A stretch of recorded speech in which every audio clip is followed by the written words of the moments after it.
Salut tout le monde, c'est Vince, de retour pour un petit tuto sur Logic Pro.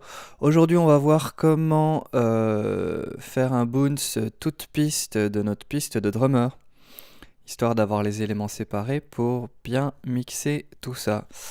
Alors ce qu'on va faire, on a notre piste de drummer. Voilà, là, t'es un peu forte. On va tout de suite se passer en multipiste. Ok. Voilà, j'ai pas pris la même mais c'est pas grave. En multipiste, donc on a toutes nos pistes. Vous voyez, kick snare. Voilà.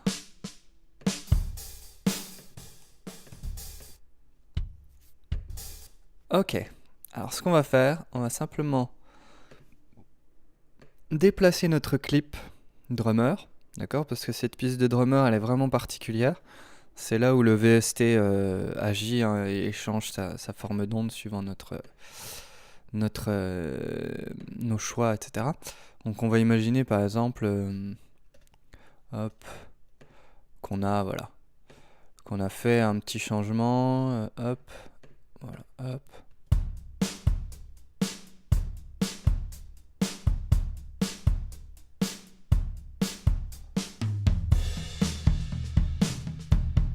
Etc. Ok?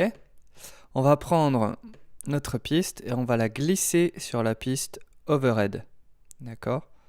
Piste overhead, qui est en fait la piste sur laquelle se trouve l'instrument MIDI. D'accord? Donc c'est par là que sortent tous les sons en fait. Et c'est cette piste, les sorties de cette piste sont assignées ensuite sur les différents éléments que vous pouvez voir. Donc maintenant qu'on a fait ça, si on a envie, on peut faire pomme J pour rejoindre cette piste. Ok, donc maintenant qu'on a passé notre piste en clip MIDI, comme on peut voir ici, on va faire un truc tout bête. On va aller sur Fichier, Bounce, piste à sa place. Ok, on peut la renommer si on veut. Voilà, drums. Et on va surtout faire attention à bien inclure les multi-sorties des instruments. D'accord? C'est super important. Nouvelle piste, tout va bien. Et ok. Donc là, on va attendre un peu, il va faire plusieurs passes. J'en profite pour boire mon café.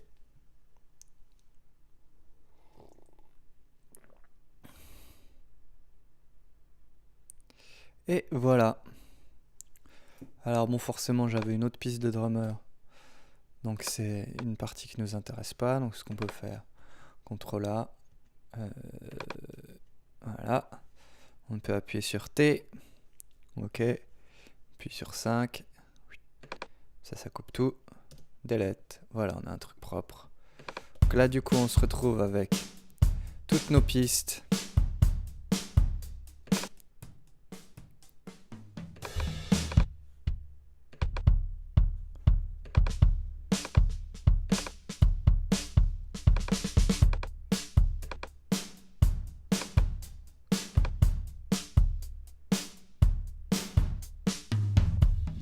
Donc vous avez vu, on peut tout de suite s'amuser beaucoup plus. D'accord? Et ensuite, ce qu'on peut faire, si on le désire, hein, ça c'est suivant votre projet, si vous êtes sur un gros projet que vous voulez tout réexporter pour tout mixer, que ce soit dans Pro Tools ou dans une nouvelle session, vous pouvez faire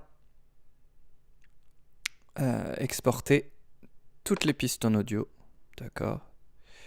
Donc on va se mettre là, on va faire un nouveau dossier, test Bounce Drums par exemple. Qu'ensuite le format, ça dépend de vous. Moi je reste en IFF puisque voilà, c'est un format Apple qui marche bien. La résolution, on va rester en 24 bits. C'est important de rester en 24 bits pour le moment. C'est la définition en fait, hein. C'est comme si 8 bits c'est une très faible résolution et 24 bits on va dire c'est de la HD. C'est sonore quoi. C'est la taille des pixels, c'est difficile à expliquer en un mot, mais on va laisser en 24 bits, c'est très bien. Un fichier par piste, tout va bien. Ça c'est pour éviter que ça clip, c'est pas obligatoire.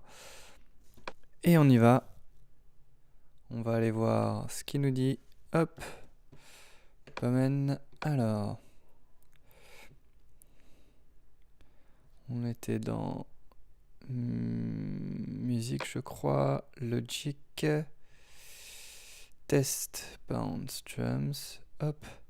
Et donc on se retrouve avec toutes nos pistes.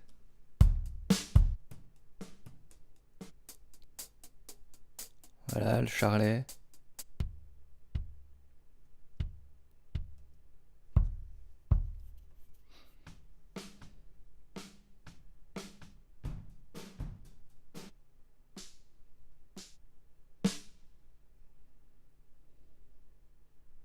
Bon, il n'y a pas de tom a priori. Peut-être un break, non? Même pas. Ah, voilà. Et c'est tout bon. Et ensuite, par exemple, on peut... Hop, fermer ça. Ne pas l'enregistrer. Un projet vide. On va imaginer, hein. Audio, hop. Ah, du coup, on m'entend. Voilà, je coupe ça. Et on peut tout réimporter ici. Utiliser des pistes existantes, non, créer des pistes. On peut importer le fichier de tempo si on veut. Et du coup, on est parti pour notre session de mix ensuite. Ce qu'on va pas faire là de toute façon. Mais vous voyez, ça permet d'avoir le multitrack en piste audio. Donc ça soulage le processeur. Et ça permet de repartir sur un mixage tout frais. Voilà.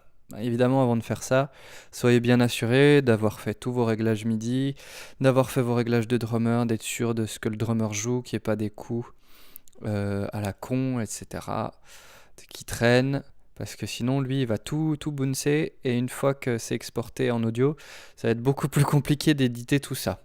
Voilà.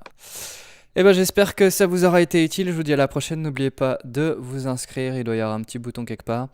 Vous inscrire aux vidéos. Et puis je vous dis à bientôt. N'oubliez pas de faire plus de musique. Ciao.